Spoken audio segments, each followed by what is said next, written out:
Hola, hola, buenas tardes, buenas noches aquí en Madrid, buenos días, tardes en América Latina.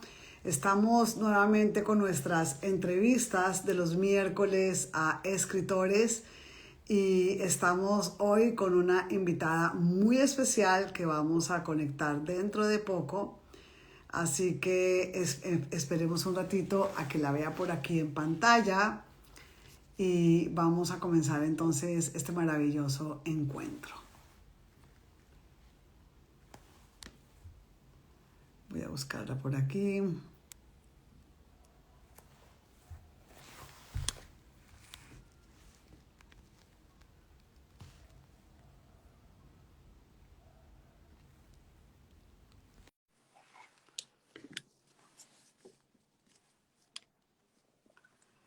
Ya mandamos invitación y estamos esperando. Hola, ¿Qué hola. tal, Paula?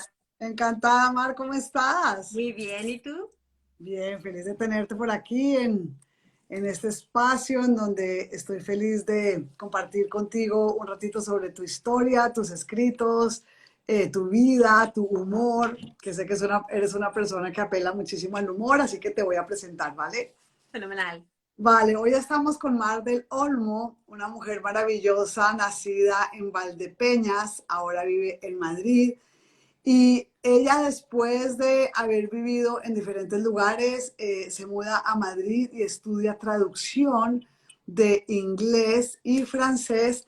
Y luego inicia su carrera trabajando en multinacionales en el tema de la comunicación.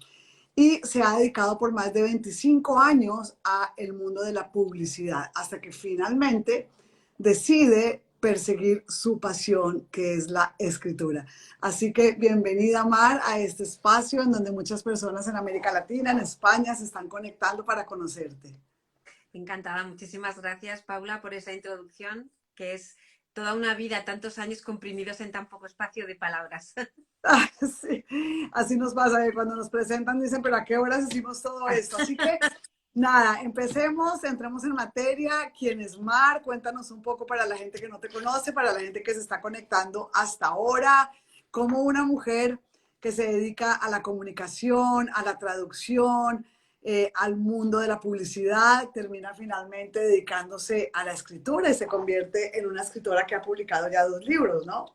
Sí, a ver, yo creo que en el fondo está todo bastante interrelacionado. Yo quería estudiar periodismo, pero donde yo vivía en ese momento no había esa carrera, con lo cual el amor por la palabra y por la comunicación la llevaba. El tema de la interpretación y traducción se debía sobre todo a que yo lo que quería era, si no podía estudiar periodismo, decía, bueno, pues puedo traducir las obras de otros.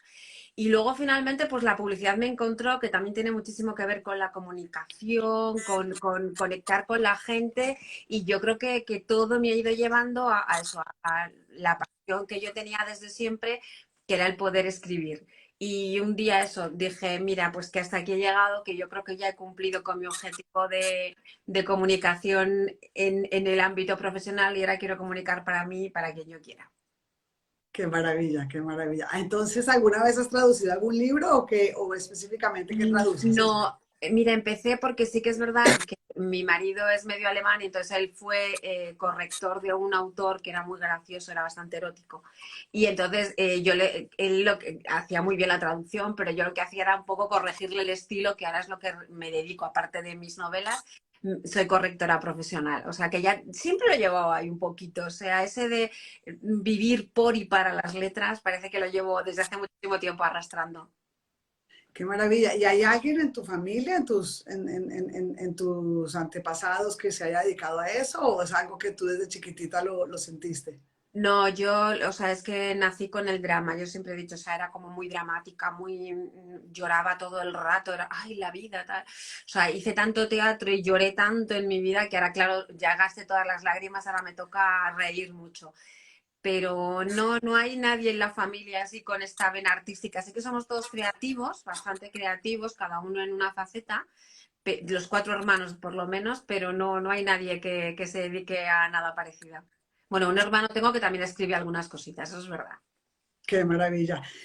Bueno, me encantó ahora que hablé hace unos minutitos contigo conocer esa faceta tuya que ahora descubro un poco más profundamente sobre el tema del humor. ¿Cuánto necesitamos hoy en día los seres humanos un poco de humor? Y hay una palabra que yo siempre utilizo mucho con mis consultantes y la uso mucho también en mis libros, que me encanta, y es una palabra que aprendí de mi coach, que dice, en la vida debemos aprender a desdramatizar.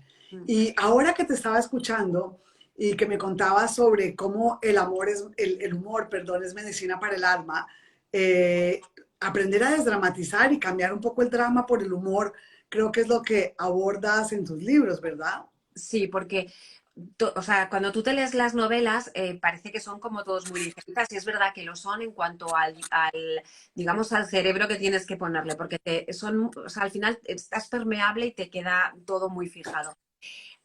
Parecen tonterías, anécdotas sueltas, pero que todo llevan debajo un sustrato de verdad, un poco de reivindicación y de queja de lo que yo llamo la invisibilidad de las mujeres a partir de los 40. Dejamos de estar normatizadas como perfectas, maravillosas, casaderas, engendrables incluso. Y entonces, cuando nosotros mejor estamos, porque nuestro cerebro es cuando está en la madurez plena, es cuando nosotros empezamos a ser un poquito más trastos viejos y fundamentalmente nos pasa a nosotras. Entonces, yo lo que quería hacer en ese libro era un poco ese derecho al pataleo, pero no soy una persona protestona así ni refunfuñona. Me gusta eso, la risa como terapia, porque creo que se pueden decir las cosas de muchas maneras y que cuanto menos en serio nos tomemos, mucho mejor nos va a ir en la vida. Entonces, es verdad que hay mucho drama. Pues desdramatizar esa maternidad perfecta que tienen muchas de que sus hijos son maravillosos, pues no, los hijos de Ana, la protagonista, son dos seres del mal. En el trabajo, después de muchos años de una dedicación brutal, empiezan a ningunearla porque llega alguien más joven, menos preparada, pero sí más joven, simplemente. Y son cosas que pasan en la vida diaria. Una crisis un poco contigo misma, cuando empiezan esa montaña rusa de hormonas, que un día te entran los sofocos, otro estás deprimida, te ensancha las caderas el flotador y dices, ¿pero qué pasa? Y tu pareja tampoco es lo de siempre. Todo eso, pues hablar un poco de ello, porque es verdad que tampoco habla nadie de eso. Es o eres joven y en edad de enamorarte, o eres mayor y estás ya como en el ocaso de tu vida. No, hombre, de los 40 a los 60 estamos maravillosas, tenemos mucho que contar y no nos ven. Y yo quería que nos vieran. Espectacular, como somos a veces invisibles, ¿no? Porque la sociedad pone sus ojos muchas veces en el hombre, que es el que trabaja, que es el que sale, que es el que figura, y nosotras a veces estamos en la casa, que los niños, que aunque trabajemos, porque muchas veces trabajamos, pero igual nos toca estar en la casa cumpliendo todas estas labores que nos impone la vida, en donde somos multifacéticas, somos escritoras o trabajamos, o somos coaches o arquitectas o publicistas, y al mismo tiempo somos madres, y al mismo tiempo somos esposas, y al mismo tiempo somos hijas, ¿no? Y a veces realmente sí nos sentimos invisibles. Cuéntanos entonces para entrar en materia de tu primer libro. Pues mi primer libro fue, o sea, eso que hablan de la escritura terapéutica, pues fue un poco eso, o sea, es justamente yo estoy también en la edad de la protagonista, tengo unos hijos que están en la adolescencia que me están volviendo auténticamente loca y entonces digo, bueno, pues voy a escribir un libro triste para toda esta amargura que llevo dentro, volcarlo en esto y no estar como llorando por las esquinas. Pero me di cuenta de que no me salía nada triste, que es que empezaba como serio, pero enseguida me daba como, le metía ese giro de humor y entonces me di cuenta que yo me estaba riendo muchísimo al escribir estas cosas y entonces dije, esto es muchísimo mejor. Dejé de volcar esa pequeña frustración que no va para un libro y sí que es cierto que gracias a mi trabajo, a ese ojo clínico que tengo, que es que veo lo que nadie ve, y a esa pasión por la gente que me ha llevado muchísimo a disfrutar, sobre todo en el trabajo, de las relaciones interpersonales, pues he absorbido muchísimas anécdotas de gente que me ha parecido maravillosa. Entonces las cogí todas, hice un refrito, novelé algunas, inventé otras y me quedó esa parodia del mundo laboral vamos, es una sitcom de una oficina prácticamente. Y nada, la verdad es que muy orgullosa porque es mi primer intento como escritora y aunque evidentemente yo no soy de las que ve a mis hijos divinos, como se ve en el libro, que Ana tampoco lo hace con sus hijos, creo que tiene mucho que mejorar porque ya he aprendido y he recorrido muchos kilómetros desde entonces, pero bueno, ganó el premio del Best Woman's Issues Book en los Latino Awards, o sea que creo que digo mucho sobre las mujeres, que ahí es lo que más me interesa, o sea, esa visibilización del momento invisibilidad de las mujeres. Entonces, bueno, muy orgullosa de él también. Enhorabuena, qué Gracias. maravilla, Mar, qué maravilla, qué orgullo tan increíble. Recuérdanos cómo se llama el libro. El libro se llama 45 días por año. Son 236 páginas, lectura muy ágil, llena de personajes completamente locos, pero que yo al final digo algo que me han reafirmado mis lectoras, sobre todo, y es que todas somos Ana. Ana es la protagonista y al final todas nos vemos muy identificadas con Ana, porque si no es en nuestra propia persona, si es en una hermana, una amiga o incluso si eres muy joven, en una madre, porque los jóvenes dicen, es que es igual que mi madre, o sea que no tiene edad. Cuéntanos un pedacito del libro que recuerdes, que te haya reído mucho, que te encante, que te hayan comentado. Bueno, a mí es que la verdad estoy bastante enamorada del libro, pero hay una escena que a mí me parece muy divertida en la que Ana se va con la directora general a un viaje de trabajo a Londres y está en plena crisis pues, de su cuerpo, su matrimonio, y entonces conoce al piloto que las lleva en el avión en la puerta del hotel, pero claro, lo conoce al modo Ana, no en plan dos personas que se miran, se conocen y dicen, no, qué guapo, sino que se tropieza con su propia maleta y acaba dando de bruces contra el mostrador de la recepción. Y entonces, pues ahí con esa disculpa, el piloto, que es un dandy, que se cree que está estupendo, la invita a cenar y acaba en un algo más, pero también desmitifica un poco esas relaciones sexuales de las películas de los 50 sombras de Grey y no sé qué, porque ella lo único que quiere es que acabe porque le parece un petardo ese señor. Así que, bueno, pues eso todo es como muy desmitificar todo aquello que nos han vendido como eso, tienes que estar siempre genial en el, pues no, hay momentos del sexo que también pueden ser aburridos. Y esa escena me parece bastante divertida. Espectacular, espectacular. Bueno, maravilloso. Entonces, ¿cómo has hecho? Porque me parece muy interesante también, hablando del tema de que a veces nos sentimos que no nos ven, que no nos reconocen, que no nos validan. ¿Cómo haces entonces para combinar el ser escritora, el ser traductora, ahora correctora de estilo? ¿A qué te estás dedicando ahora? ¿Un poco a cada una de estas cosas?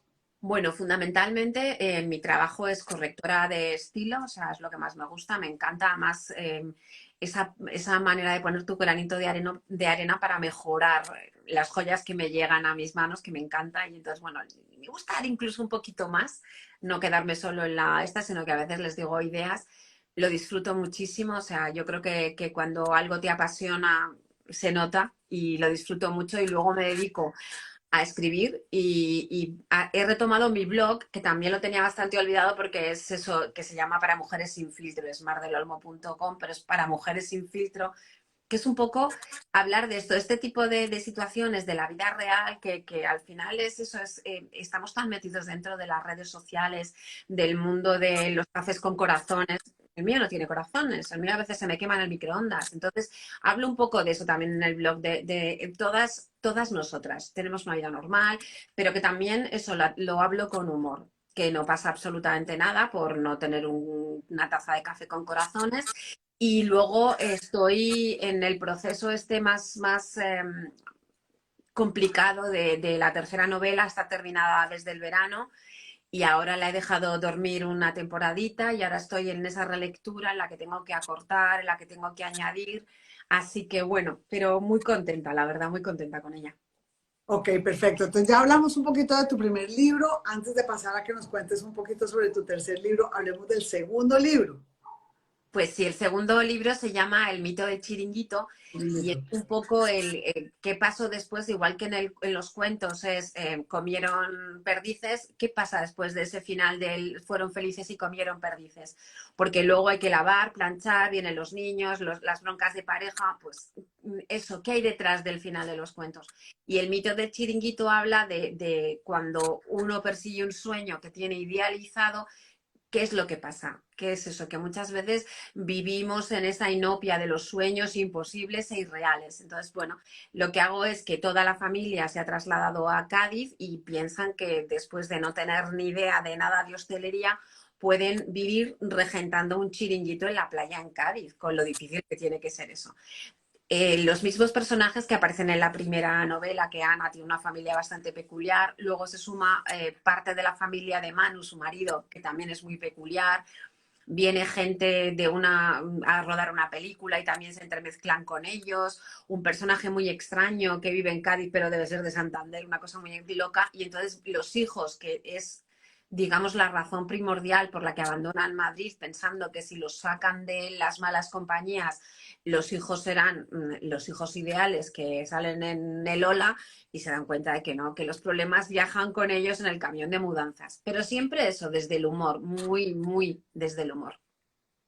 Maravilloso, maravilloso. ¿Cómo está compuesta tu familia realmente? ¿Tú estás casada, me dijiste, con un extranjero? Sí, bueno, es medio medio, o sea, es un medio vasco, medio alemán, o sea, fenomenal, un tipo muy serio, pero muy gracioso al mismo tiempo. Tengo dos hijos que ya no son adolescentes, son dos adultos que trabajan ambos dos, y luego también yo tengo una familia bastante peculiar, unos cuantos hermanos, unos padres divertidos. No, sí, me dan juego, la verdad. Ok, ok. Bueno, vamos a abrir micrófonos para que las personas empiecen a comentarte, para que te empiecen a preguntar cosas. Inés Román te está escribiendo, los libros de Mar son pura diversión, de verdad. Yo no recordaba reírme con un libro como me he reído con los libros de ella.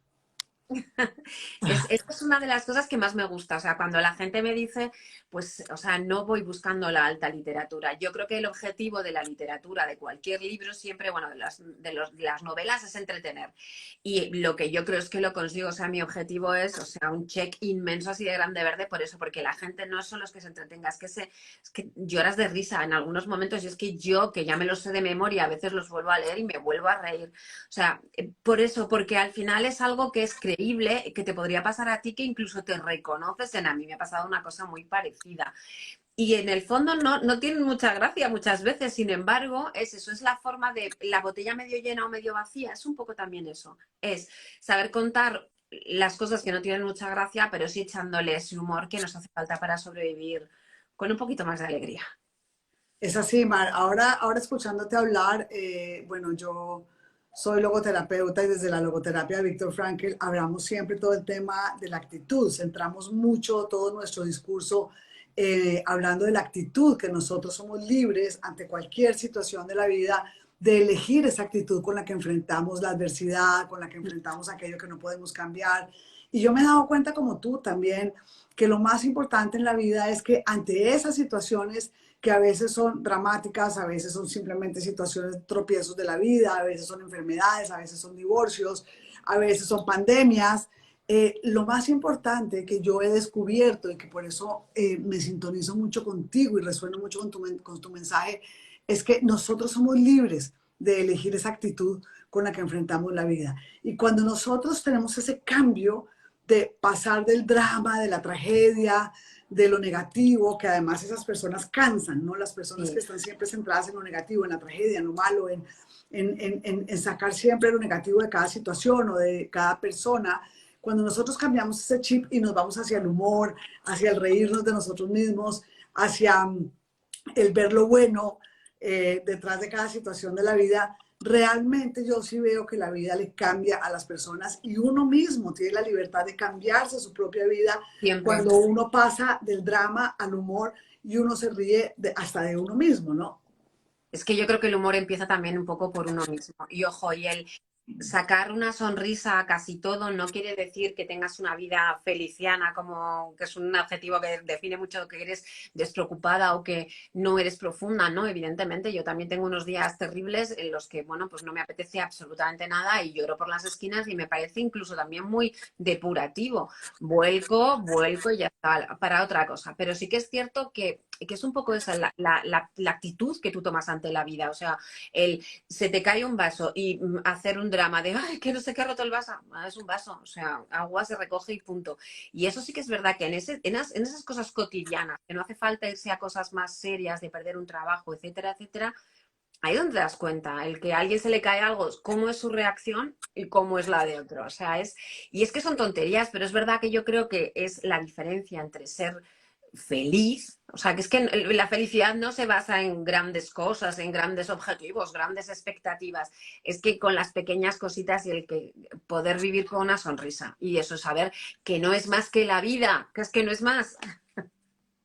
¿Qué le dirías tú entonces a esas personas que encontramos todos los días y que muy seguramente de pronto alguien te está escuchando, que se quedan a veces presas de la queja? Yo hace poquito escribí un artículo en donde hablaba que para mí la clave para alcanzar la felicidad es suspender la queja de nuestra vida, que si nosotros somos capaces de suspender la queja y de vivir solamente en gratitud, en humor, en felicidad, en alegría, a pesar de la adversidad, realmente podríamos ser felices. ¿Qué le dirías tú a esas personas que quizá alguien te está escuchando, que se quedan a veces presas, porque muchas veces lo hacen en automático, no se dan cuenta y se quedan presos de lo negativo, del drama, de la queja? ¿Qué le dirías a esas personas? ¿Cómo pueden cambiar su vida? Pues yo creo que hay algo súper importante y lo primero es escucharse, ser consciente. Es decir, lo que tú dices, muchas veces no vamos más que en automático. Entonces, cuando tú te das cuenta y alguien te dice en ese momento, es que te quejas mucho, es que solamente estás viendo la parte negativa. Escuchar, eso siempre molesta. Cuando alguien te dice que no estás por el camino correcto, pica. Pero bueno, deja que te pique un ratito, rumia esa queja y luego la asumes y la haces tuya y contar hasta 3 antes de soltar esa queja. Luego la sonrisa por bandera. Para mí es fundamental. Cuando tú sonríes, tu cerebro se cree que tú vas bien, con lo cual tu vida va a ir mucho mejor porque si tú te dibujas la sonrisa por la mañana, incluso cuando te cueste, el día que te cueste, tu cerebro va a interpretar que las cosas no van tan mal y entonces también va a ir reduciendo ese mundo de la queja. Y luego, sobre todo, no seamos tan adictos al drama. Lo que consideramos muchas veces como el fin de nuestros días no es más que la vida y lo que tenemos que hacer es, tenemos todas las herramientas y podemos hacerlo. O sea, hay cosas que no, evidentemente, pero pues es una enfermedad, es asumirla como diciendo, bueno, si haces drama vas a curar más lento. Es muy fácil decirlo, ojo, yo enfermedad no he tenido, pero sí conozco a alguien muy cerca que una enfermedad muy grave y la ha vivido, pues eso, como diciendo, esto es un aprendizaje de la vida. Y, jope, yo es que la envidio, me gustaría que fuera así, pero es que existe gente así, con lo cual no es un imposible, no es una olla de oro al final del arco iris. Así es. Trinidad Fuentes te dice, los dos libros son La realidad tomada con humor. Buenísimos. Yo los tengo siempre en la mesilla de noche y los leo y los releo cuando estoy con un bajón. Eso es un libro de cabecera y lo demás es tontería. Muchas gracias, Trini. Raquel te dice, Mar consigue evadirnos de la realidad con humor y con propia realidad. Pues bueno, lo de evadir de la realidad con la propia realidad al final es ser consciente de lo que estoy haciendo drama no es para tanto. Así es. ¿Cómo pasaste la pandemia? ¿Pudiste tener algo de humor? ¿Pudiste reírte de lo que estaba Yo pasando? te lo ¿Cómo te prometo ayuda, que, cómo te apoyaste en el humor? mira, yo me lo pasé como los indios en la pandemia. De hecho, yo creo que me solté un mogollón en Instagram. De hecho, hice Miss Pandemia, hice un concurso en Instagram de Miss Pandemia, pues animando a la gente para que no estuviéramos en pijama. Venga, vamos a ver quién es el que tiene el look más desenfadado. O sea, yo saqué esa vis cómica, pero más de tú a tú, porque una cosa es escribir y otra cosa es enfrentarte a un vídeo, que siempre da como más miedo. Y yo saqué ahí toda la vis cómica. Yo, lo único que sí que es verdad que creo que sí que me ha quedado un poquito de tara ese síndrome de la cabaña, ahora me cuesta salir, pero yo estuve sin salir muchísimos meses, tenía perros, pero decidí que había miembros de mi familia que necesitaban mucho más ese respirar aire puro. Yo estaba tan a gusto y a mí de verdad la pandemia es que no me dio nada. O sea, yo lo pasé fenomenal, hice lo que me dio la gana en mi casa, hice puzzles, cociné, hice de todo. No, no te creas que lo pasé tan mal, ¿eh? No. Sí, te hago la pregunta porque veo que aún en las situaciones difíciles nosotros podemos decidir si nos vamos hacia el humor o si nos vamos hacia el drama, ¿no? Y, y veo que cuando nosotros tomamos esa decisión consciente, ¿no? De salir de ese modo robótico en el que estamos viviendo, de salir de ese modo en automático, en donde muchas veces nos metemos como en esa conciencia colectiva del mal genio, de la queja, del mal humor, eso se va contagiando. Fíjate que cuando uno convive con personas que están de mal genio o cuando uno se encuentra con la persona en el banco que te habla mal, que está furiosa, o la persona del taxi o la persona del bus o de cualquier parte que están en esta manera negativa, al final eso se va contagiando. Entonces definitivamente si nosotros decidimos ser agentes de contagio de buen humor, de risa, pues realmente podremos cambiar el mundo. Claro, pero fíjate, solamente nos damos cuenta de cómo se contagia esa parte mala. Sin embargo, yo lo que me doy cuenta es que también se contagia la parte buena. O sea, cuando tú vas a un sitio y hablas a alguien con educación, una sonrisa, te devuelven exactamente lo mismo y dices, joder, qué gozada, qué persona más maja. No, claro, es que yo también he ido con la misma actitud. Con lo cual, si tú vas bien, te devuelven ese bien. Es que es eso, es que, o sea, todo se contagia, igual que los bostezos, también las sonrisas. O no te has visto de repente que estás mirando a alguien que está riéndose en una mesa contigua, en una terraza, y de repente te sorprendes que le estás mirando tú con una sonrisa, porque también la alegría se contagia. Solamente tenemos que dejarnos contagiar, que muchas veces estamos eso, con el ceño fruncido de no, no, no. Y esto es una barrera. Es una barrera, es una barrera. ¿Alguna vez has pensado hacer comedia, hacer teatro, contar cuentos, algo así? No, no, no. O sea, yo en mis tiempos, cuando era muy pequeña, yo quise ser actriz. Yo siempre digo que España se ha partido una gran Lina Morgan. Pero yo creo que cuando yo quería ser actriz, yo era muy dramática. O sea, yo te digo que yo ya lo he llorado todo, ya he hecho todo el drama del mundo. Entonces ahora, claro, tiene que salir las risas.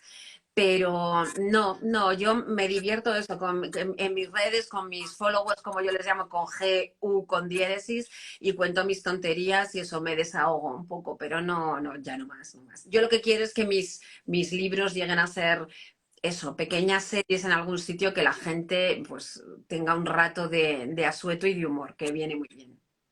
Veo que en ese sentido también tus libros son medicina, ¿no? Porque veo que también el humor es medicina infalible para el alma. Yo hablo de espiritualidad y yo hablo todo el tiempo de resiliencia y del sentido de la vida, de la espiritualidad, pero veo que también el humor también es un tipo de medicina que podemos aplicarle al alma, a la vida. Sí, sí, vamos, yo estoy convencida que es eso que, de hecho, una persona me lo dijo a mí, yo creo que ha sido la reseña, por decirlo de alguna manera, que más me impactó. Una persona que decía que estaba súper deprimida y que dijo que mi libro le había servido mucho más que ninguna de las terapias. Hijo, que te diga algo así a alguien cuando sabes que está pasando por algo como una depresión, que es un tema muy serio, y dices, uff, pues ya yo ya tengo hecha la vida. Ya he Exacto. aportado lo que tenía que aportar con este libro, así que yo creo que sí, que el humor es terapia, vamos, y eso, y actitud ante la vida. Volvamos un poco más al tema de las mujeres, porque me toca mucho ese tema, ¿no? De la mujer invisible, de la mujer que lo entrega todo, de la mujer que muchas veces da más que lo que, de aquello que recibe. ¿Cómo ves tú la evolución de las mujeres jóvenes hoy en día, hablando de las mujeres adolescentes, de las mujeres que están empezando la vida adulta, comparada con nuestra generación? Yo siento que tú y yo podríamos estar por ahí más o menos cerca de la misma generación. ¿Cuál está siendo la evolución de esas mujeres que pasan de ser mujeres transparentes, invisibles, al papel que está teniendo la mujer hoy en día? Pues mira, yo sí hablo un poco al final de las jovencitas que me rodean, que son mi hija y sus amigas, que al final tengo muy buena relación con todas ellas y vas dándote cuenta de cosas. La primera es que parece que han avanzado muchísimo en una autoestima que yo creo que a nosotros se nos negó mucho porque era esa parte que teníamos que estar escondidas, teníamos que ser recatadas, siempre, lo del detrás de un gran hombre siempre hay una gran mujer, ¿no? O sea, al ladito todavía. Entonces es verdad que eso, bueno, un poco. De ahí culpo porque yo en las redes sociales tengo como una relación de amor-odio. Las redes sociales a determinadas niñas les está haciendo mucho daño porque ese tanto filtro, tanta perfección, seguimos metidas mucho en lo inalcanzable, en tenemos que ser todas una talla 36, un 80, pelo rubio hasta la cintura, si puede ser sin rizos, sin pecas y ojos verdes. Y eso es inalcanzable. Las hay que tienen pechos más grandes, caderas más grandes, más altas, más bajas. Y yo creo que la mujer tiene ahí todavía una asignatura pendiente que es quererse y aceptarse. Y lo digo por nosotras, lo digo por ellas y me gustaría que las generaciones más jóvenes no lo tengan. Eh, lo del tema de el cómo se ven, también lo veo mucho en comparación con los chicos de su edad. Y desgraciadamente veo que hay un retroceso en las jóvenes. Hay muchísimas más relaciones tóxicas con chicos tóxicos que había en nuestros tiempos. O sea, yo que no me considero para nada una tía de estas ahí como muy echada para adelante, ahora sí, porque habla mi experiencia, pero yo con 18 años era una panfila, pero no me ha chuleado ni un hombre.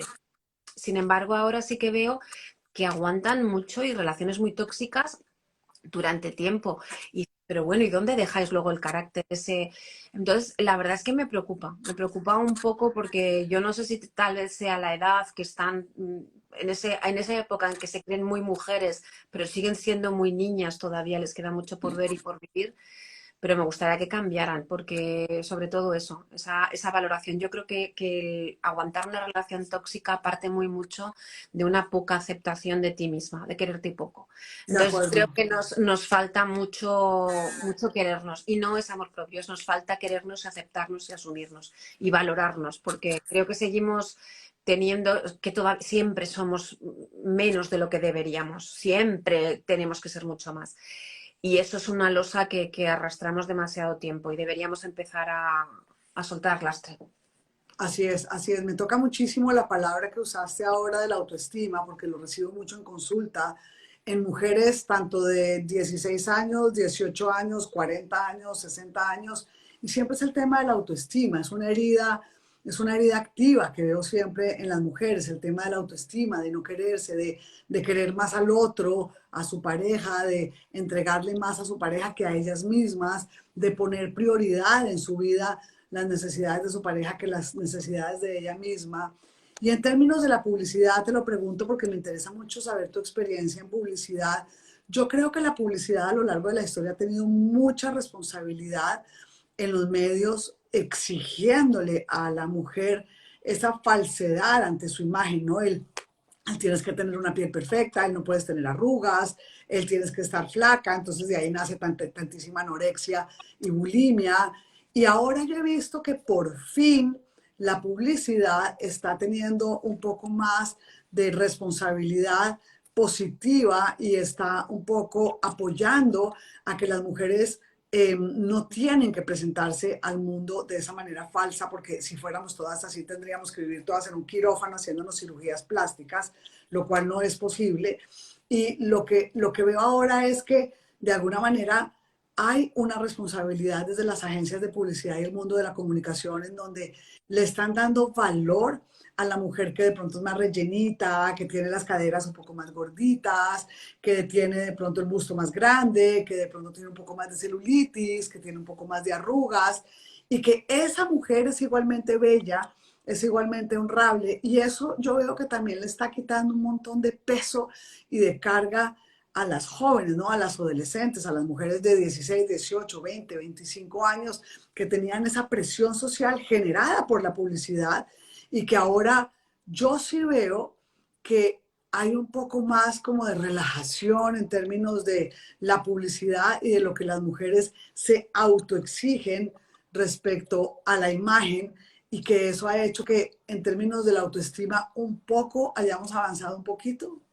Yo creo que muchísimas cosas están viendo, o sea, la publicidad al final refleja también lo que reclama la sociedad. Y entonces, igual que eso, que no todas, y además incluso en países como España, que porque, o sea, casi todos los anuncios tenían que ser los actores bellas, que eran extranjeros en el momento que tenían un color de piel diferente al caucásico. No, pues a mí me encanta porque hay un anuncio que es que da igual que esto es publicidad no pagada de IKEA, pero si te das cuenta, la protagoniza una adolescente y una niña pequeña que le dice que ha tenido una partida, además es una gamer, también no es un chico, sino es una chica que es una gamer que ha tenido una partida que con 11 millones de visualizaciones. Y esas niñas son mulatas y son un bellezón y es lo que tenemos en este país.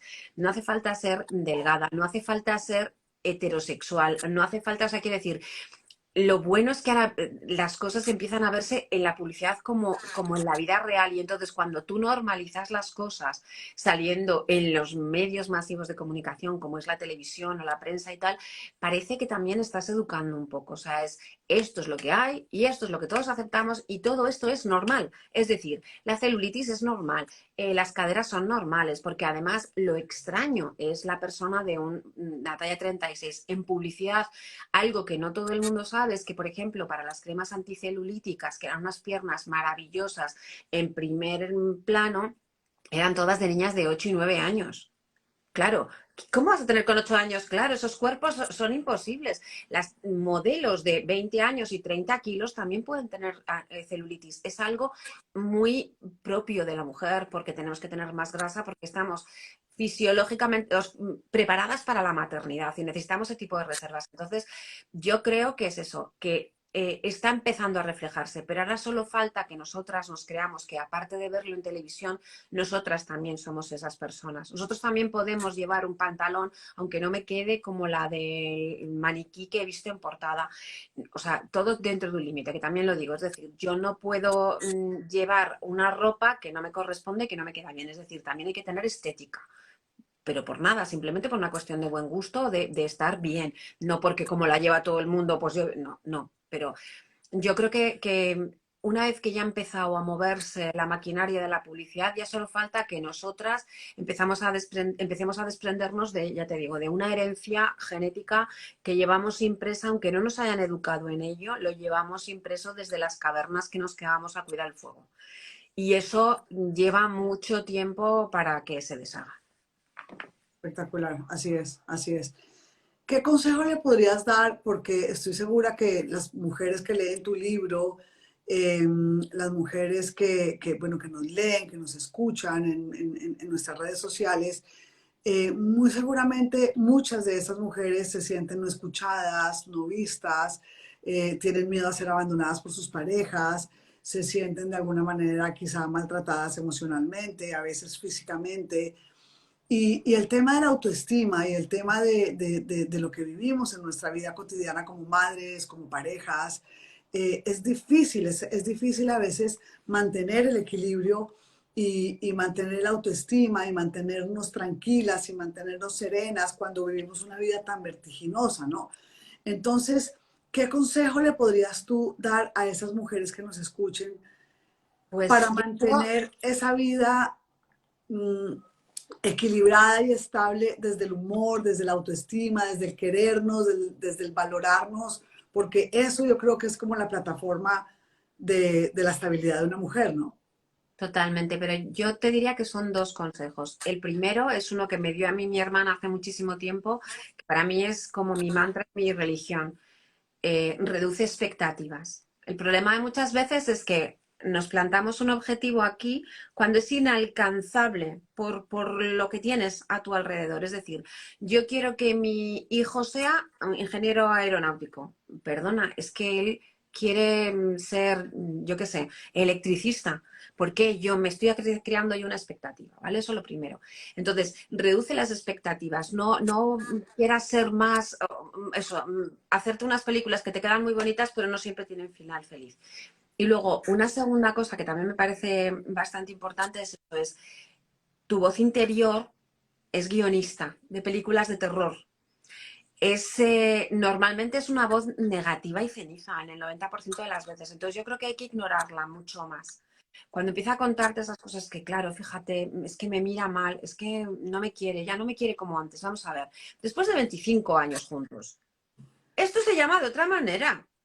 Que mire a otra persona no significa que no te quiera, que no te hable no significa que no te quiera. Muchas veces es que tienes que empezar una conversación, no es que no ha pasado nada agradable en el día, o sea, no escuches a ese guionista de terror que lleves en la cabeza, porque muchas veces es eso, nos inventamos las cosas, creamos esos guiones auténticos de terror y no es la realidad, nos estamos inventando a nosotros unas cosas que al final nos las creemos de tal manera que somos nosotros quienes nos creamos ese problema. Entonces, somos nosotras quienes nos decimos si estamos feas, si somos válidas, si no sé qué. Entonces, yo creo que todos los días hay que levantarse con un mantra precioso y es, soy buenísima en lo que quiero hacer y ya está. Uno querrá decirse, yo lo que me tengo puesto en un espejo es, soy imperfecta, pero me molo. O sea, quiero saberlo, o sea, soy muy imperfecta.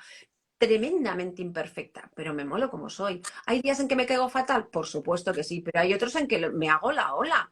Pues voy a basarme un poco más en esos que me hago la ola. Que es que también tenemos tendencia, lo que te decía antes, a resaltar lo negativo siempre por encima de lo positivo. Y hay que darle la vuelta a esa tortilla. Totalmente, totalmente. Me resuena mucho más el tema de las expectativas. Yo lo veo mucho en consulta y trato también de escribirlo en mis libros, el tema de que muchas veces nosotras, nuestra frustración y nuestra insatisfacción viene absolutamente ligada con el tema de las expectativas. Y el otro día yo le decía a una mujer con la que estaba hablando que se me quejaba y se me quejaba y me hablaba del duelo que le estaba haciendo a su marido porque se había divorciado y lo extrañaba y no podía vivir sin él. Y yo decía, pero vamos a ver, ¿cómo puedes extrañar a una persona que te maltrataba, que te insultaba, que te hablaba horrible, que no te daba amor? ¿Cómo puedes extrañar a una persona que no te amaba como tú querías ser amada? Y al final llegamos a la conclusión en esta conversación que tuvimos que había que hacerle el duelo no a la persona, porque no era normal que extrañaras a una persona que te había maltratado, a un hombre que te había hecho tremendamente infeliz, sino que íbamos a cambiar el duelo por hacerle el duelo a las expectativas.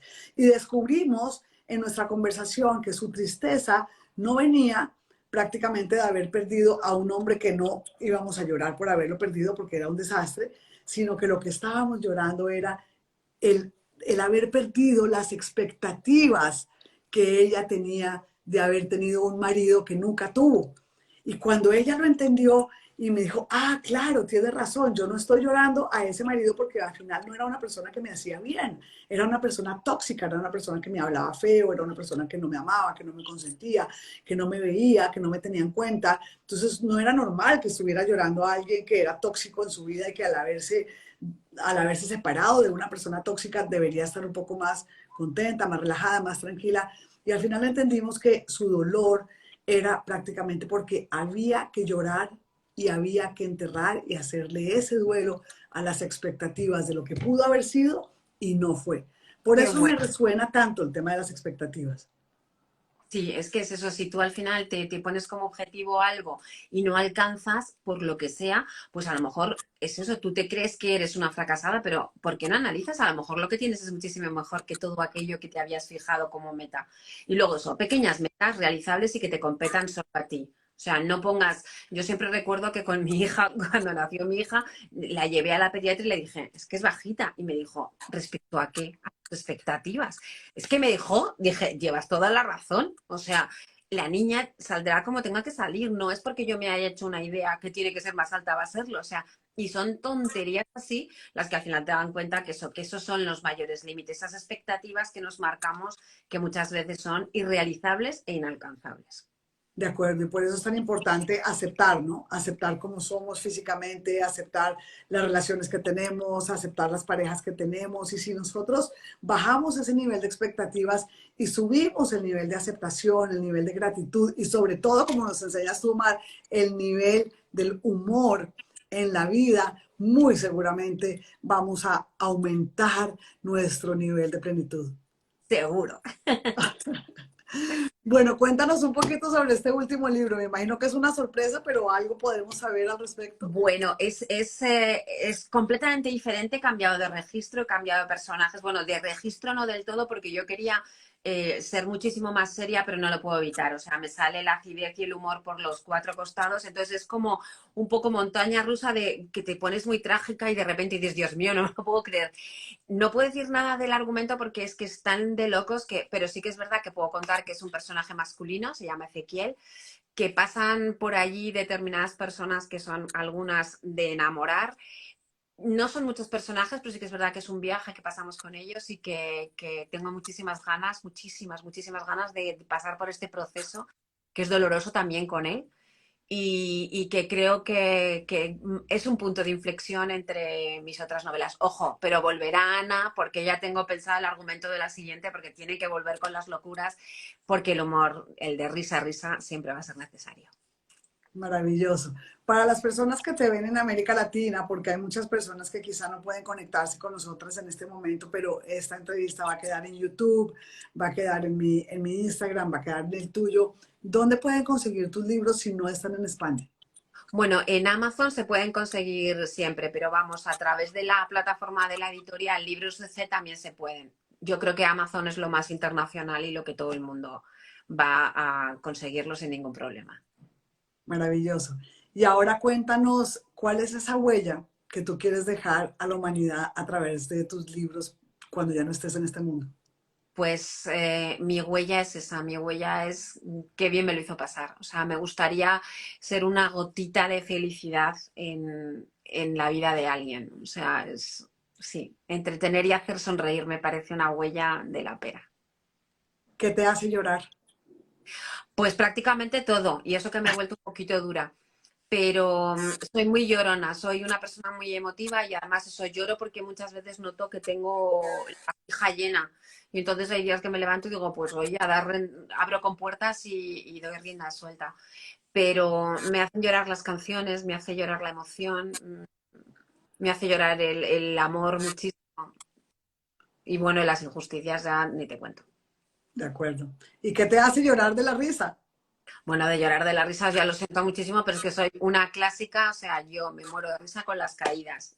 Es, no sé, es súper cruel, pero es que yo no puedo evitarlo. O sea, un día se cayó mi madre, casi se me mata, y en vez de recogerla, yo lo único que podía hacer era reírme como una loca. O sea, de verdad, soy malísima para eso, no puedo evitarlo, las caídas.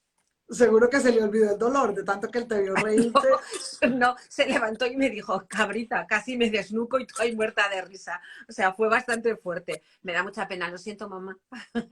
Qué linda, qué bonita.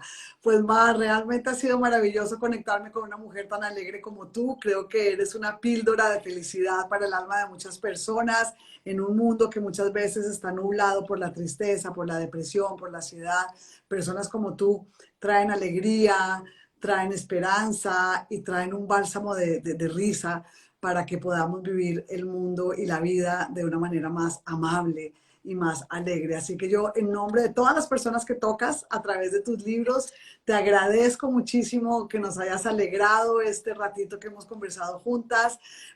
Apenas tenga la entrevista subida en YouTube, te la mando para que la puedas compartir, para que muchas personas reflexionen a través de tu mensaje, porque tenemos la libertad de elegir cómo queremos enfrentar la vida, desde el drama o desde el humor. Y cuando la enfrentamos desde el humor, que es lo que tú nos enseñas, podemos realmente vivir mucho más felices. Y a la final, la felicidad es una elección, yo creo. Sí, totalmente. Muchísimas gracias a ti, Paula. Estaba a punto de llorar con tus palabras, ¿ves? Soy sensible en el fondo y encantada de verdad este ratito. Ha sido un auténtico placer. No, me ha encantado conectarme contigo. Vamos a disparar esta entrevista a muchísimas personas en redes sociales y en nuestro canal de YouTube para que muchas personas realmente detengan su vida, inclusive personas que están en el hospital, inclusive personas que están deprimidas, personas que están atravesando por momentos muy difíciles.